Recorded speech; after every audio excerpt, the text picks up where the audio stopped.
Plusieurs personnalités se sont succédées ce lundi 7 janvier 2019 au Palais du Peuple pour échanger les vœux de Nouvel An avec le président de la République, Denis Sassou Nguesso, au nombre desquels le Premier ministre, chef du gouvernement. Pour Clément Mwamba, le message sur l'état de la nation du chef de l'État prononcé le 29 décembre 2018 est le déclic sur lequel devra se baser l'action de l'exécutif en cette année nouvelle. Il nous faut absolument remettre tous les boulons qu'il faut pour redémarrer la machine économique. Ça, c'est un grand enjeu. Et pour relancer cette économie, il va falloir que tout le monde se mobilise. Bien sûr, les administrations, avec leurs responsables, les ministres, y compris le peuple lui-même, les travailleurs. De son côté, le ministre des Finances et du Budget s'est dit conscient de la responsabilité qui pèse sur lui dans l'assainissement des finances publiques.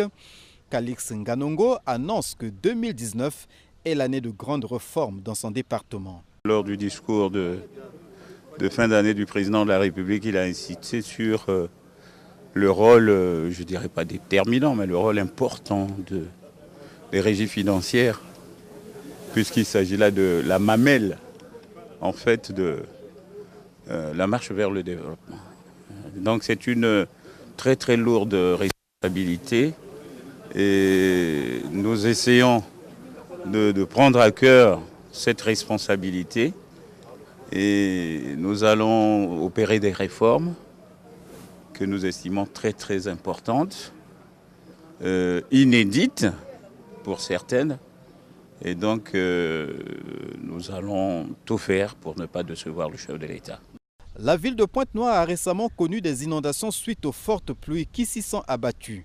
Le député maire de Pointe-Noire, Jean-François Kando, réfléchit aux solutions à apporter à ce problème.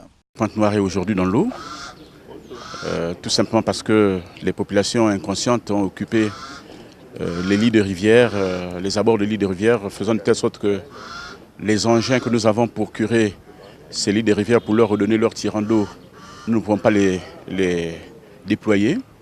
Nous allons regarder un peu comment nous allons faire avec nos populations pour qu'elles puissent libérer les lits de rivière, pour que nous puissions curer ces rivières-là, pour leur redonner donc le tirant d'eau, pour faire de telle sorte que Pointe-Noire ne soit pas noyée.